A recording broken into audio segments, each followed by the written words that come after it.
с вами Каныбек. Находимся в нашем районе. Четверг. Есть базар по понедельникам. Посмотрите, как торговцы приезжают на своих автомобилях, грузовых автомобилях. Раскладываются рано утром и готовятся к торговле. Здесь есть передвижной туалет.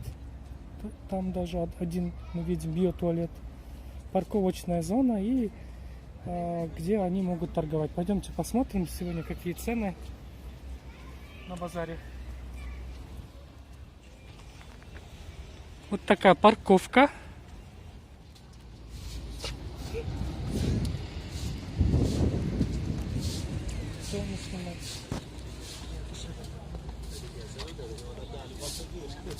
Banana по 7, да? Bu по 8.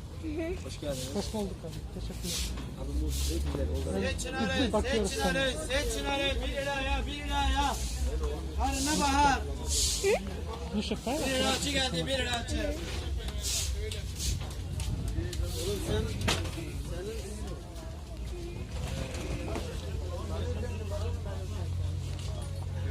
Сейчас, когда буду. Сейчас я только. Где цены? Остановись, если цены есть. Или не считай.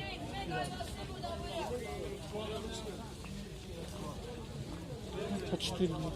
А?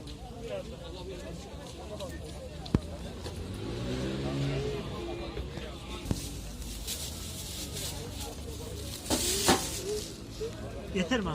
Evet, kaç para oldu? 3,5 var. Tamam. Капуста. Такой не пойдет, наверное. Сюда посмотри.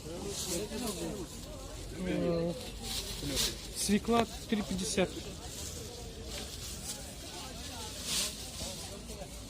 700 грамм. Получается 3,50 свекла. Bu kaç para oldu? Abi yeşil lazım mı? Yeşil lazım mı abi? Tamam. Şöyle tamam. O alsı yok bu tartı. Капуста 5 лир одна штука, да?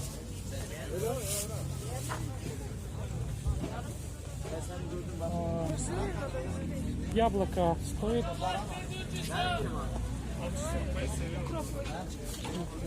Sürekli değiştiriyor. Abi devir daim yapmazsan iş yapamazsın. Hoş geldiniz. Buyurun. Hoş geldiniz abi. Hoş bulduk. Hoş bulduk. Bu kaç para? O 2 lira demetleri, yeşillikler 1,5. Her şeyi koyduk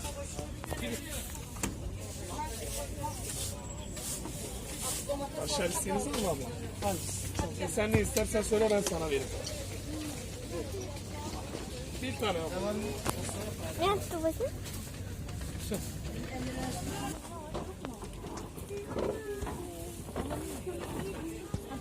Смотри. Теперь цену сними картошку. Картошка стоит 10 лир. Abi 1 kilo. Teşekkür ederim. 2 lira abi. 2 lira. Evet. Sağ olasın.